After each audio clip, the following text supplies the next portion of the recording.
Nuestras ciudades han sido fundadas por infinidad de barrios irregulares que con el tiempo obtienen electrificación, drenaje, agua, mediante muchas presiones políticas y clientelismo. Uno de esos barrios es Las Golondrinas, al cual le dedicamos hoy nuestro periodismo a ras de tierra. Conozcámoslo con esta pieza de mi compañero Oscar Hernández. Fue un acto de coraje y arrojo. Imelda apostó lo poco que tenía para buscar algo mejor, algo que fuera suyo. Así conquistó su derecho a una vivienda. Me considero así una persona valiente que luchó sobre todo para ver a su familia feliz. En 1997, Imelda y su pareja compraron un terreno en un paraje del municipio de Ecatepec, en el Estado de México. Pedían un enganche de 1,500 y una mensualidad de 500 pesos. El terreno costaba 25,000 pesos en aquel entonces. La oferta de los fraccionadores era un monte despoblado, un sitio sin servicios públicos, con milpas nopaleras y nidos de golondrinas. Imelda estaba dispuesta a pagar cualquier precio a cambio de un futuro próspero para sus hijos. Llegamos aquí a la colonia sin casa, con las tablas que desarmé mi ropero. Me tapamos unas partes y fue su papá de mis hijos a buscar qué poníamos de techo. Encontró una lona ahí con los carretoneros. Todo esto era puro llano, ¿sí? Todo esto era puras milpas hacia acá. Todo esto. Todo esto no había calles, no había nada. Era puro sembradío de lotes. Leticia también compró un lugar entre las milpas. No importaba si no tenía paredes, techo, energía eléctrica, drenaje, agua. Era suyo. Que no había yo no tenía dónde vivir. Era les di eso de regalo a mis hijas, un 6 de enero. Son 392 hectáreas que conforman todo este territorio, que se vendió en forma irregular. Pero, pues, ahí que va por debajo del agua. José Encarnación se sumó a la lucha y organizó a las familias que buscaban un hogar. No imaginaba que al final serían cientos de personas. Fue una conquista, y fue una conquista porque después el gobierno permitió que se vendieran. A mí me gustó luchar por mis hijas, por mi familia, por un patrimonio. Todo fue clandestino, por eso es una zona irregular.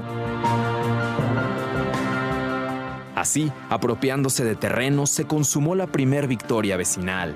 Ahora debían conseguir servicios públicos, a costa de lo que fuera. El agua potable, que también esa no la robábamos, la traíamos de algún pozo. Luego traíamos la luz de acá de Jaltenco, en postes. La fuimos a robar de allá de Jaltenco. Fue mucho cable que se tuvo que comprar, pero con la organización de los pocos vecinos. Después de 10 años, los vecinos querían servicios públicos formales, encuentros y sinsabores con los distintos gobiernos municipales de Ecatepec. Empezaron representantes municipales a venir ¿a qué? Pues a lucrar con la necesidad de la gente. Apóyame, llévame gente y yo te voy a bajar cemento. Y les regalaban la paca de láminas de cartón. Otro de los aspectos que utilizaba el gobierno era: si llevas gente, nosotros vamos a regularizar esto. Imelda, Leticia, Rocío y muchas más fueron el bastión de la lucha.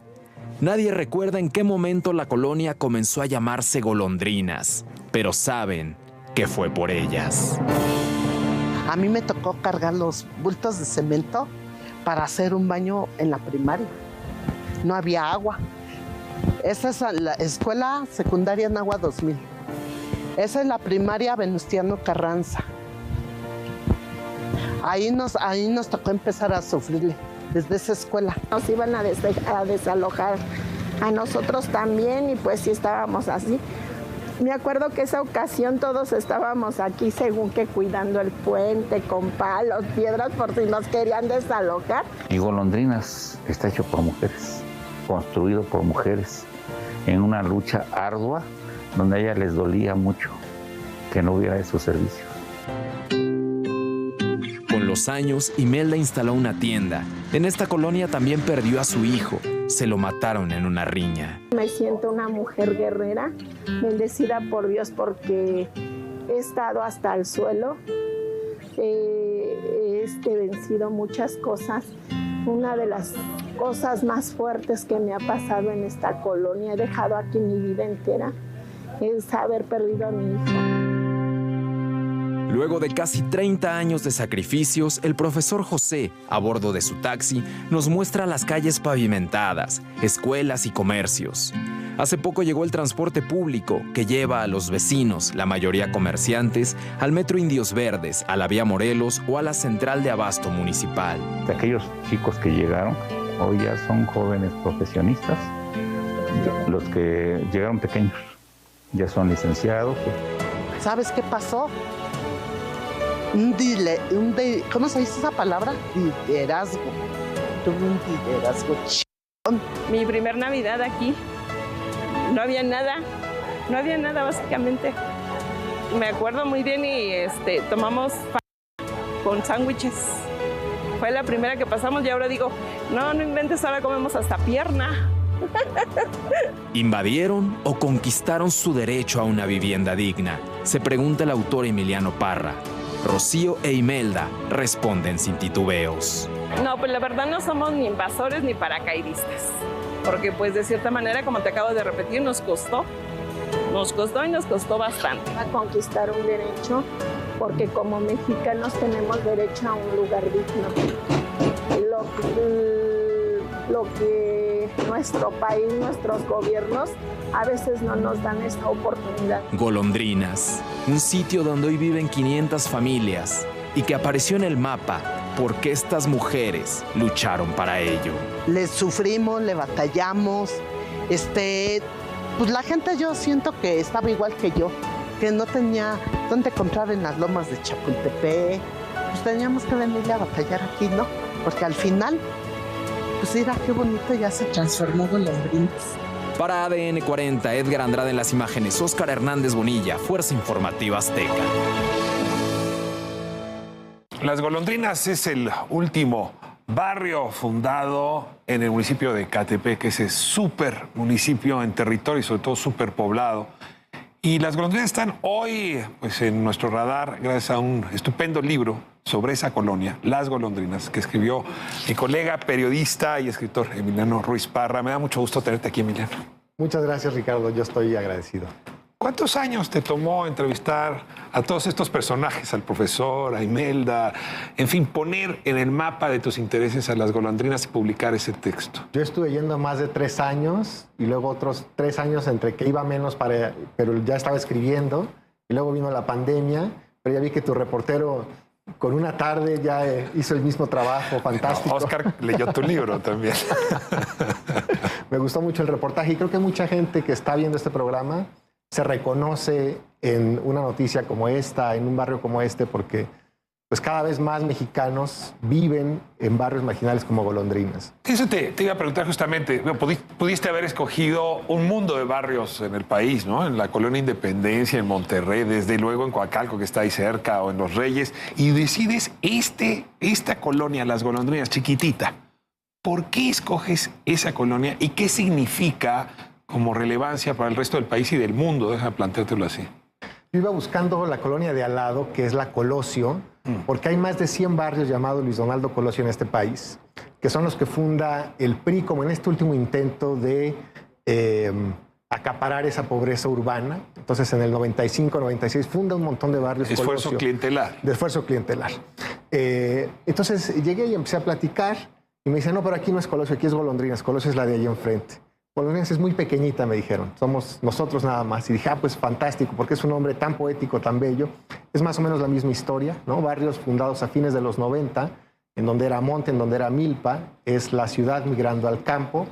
Y la última etapa del PRI hegemónico, tratando de extraer lo más que pueda de rentas políticas y financieras, porque bueno, para poner su agua, su luz, cada semana eran 50 pesos, 100 pesos. Ven al mitin, apóyame, vota por mí, cuida la casilla. Entonces, eran un gran negocio. esos habitantes, como ocurre en casi todo el Estado de México y, como tú dices, en otras partes Esa del país. pobreza no es obra del azar, no es voluntad de Dios, es un acto deliberado de la política, es lo que me estás diciendo. Es un acto deliberado de la política. Muchos de estos barrios se han fundado según el calendario de elecciones también, ¿no? Se les da tierras a grupos organizados para que se afilien a un partido, casi siempre el PRI. El PRI fue el que controló esta relación. Hoy ya no. Hoy todavía bastante en el Estado de México, aunque la alternancia llegó al Estado de México también, al menos en lo municipal. Entonces muchos municipios ya han sido gobernados por otros partidos. ¿Los otros partidos han copiado el mismo estilo de relación con la gente, clientelar? Sí, aunque la gente ha aprendido de esa relación, entonces sabe negociar con distintos partidos, aprende a negociar con distintos partidos. Ahora, en Estambul no hay PRI, ¿no? En ciudades capitales de América Latina con problemas similares, ¿no? Déjame pensar en Bogotá, si quieres, déjame pensar en Lima, no hay PRI. Y sin embargo, este tipo de barrios son muy parecidos, en su estructura, en su dificultad, en su lucha. ¿Qué nos dicen las golondrinas de la urbanización en el siglo XXI? Bueno, que es parecida a la que vimos en el reportaje, ¿no? En lugares peligrosos. Estábamos viendo ahí un canal a cielo abierto de aguas negras que se ha desbordado, que ha inundado las casas de las personas, a donde van las industrias locales a tirar sus desechos tóxicos, en donde se han encontrado cuerpos de personas, de mujeres. Y efectivamente, como tú bien dices, eso ocurre en Estambul, ocurre en Nairobi, ocurre en Cochabamba, en Filipinas, y no hay PRI, pero hay distintas mafias locales, políticas, económicas o simplemente criminales, que son las que obtienen beneficios de esta relación. La relación es más o menos la misma, así sea Mumbai o el Estado de México, ¿no? Ahora, si yo pienso, Emiliano, en las ciudades del futuro, mis referencias inmediatas son cinematográficas. Me imagino ciudades donde los coches vuelan, ¿no? Rascacielos inmensos. Me imagino Hong Kong, un poco lo que tendría en la cabeza, Shanghai. Pero puede ser que ese sea un mito, que en realidad las golondrinas sea el futuro de la urbanización. Porque si miro la mayoría de nuevos poblamientos, sobre todo en países con dificultades para el desarrollo, pues ese es el tipo de urbanización que se está generando, improvisada, irregular, clientelar, pauperizante. Es el presente y el futuro. Si preguntamos aquí en el foro, en el estudio, cuánta gente viene de Ecatepec, de Nesa, de Chimalhuacán, pues serán cada vez más personas. Hemos dicho, ¿no?, que esta ciudad, si dijéramos un día sin mexiquenses, la ciudad se paraliza. No hay quien cuide a las personas, quien construya, quien haga pues todo el trabajo que una ciudad Déjame necesita. subrayar, arrojarnos sobre esa metáfora tuya que ya te la había escuchado. Aquella película, ¿no?, sobre un día sin mexicanos en Los Ángeles fue formidable, ¿no?, de Arau, justamente para mostrar lo que podría ocurrir en Estados Unidos si desaparecíamos los mexicanos. Pero esta idea es muy clara. Imagínate la Ciudad de México, dices tú, sin mexiquenses. No se podría transmitir este programa así, para empezar, ¿no?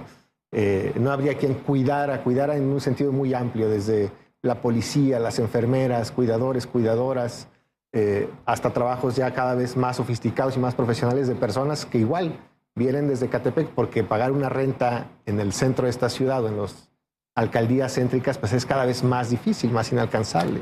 Cierro con un comentario casi editorial. Emiliano, ¿vale la pena hacer periodismo que ponga en el centro del debate colonias y gente como la de las golondrinas? Sí, a las personas normales con sus necesidades, con sus dolores, con sus alegrías y anhelos, como se hizo esta mañana. Es súper necesario hacerlo, aunque no sea la coyuntura. Hay que meter estos temas al debate nacional.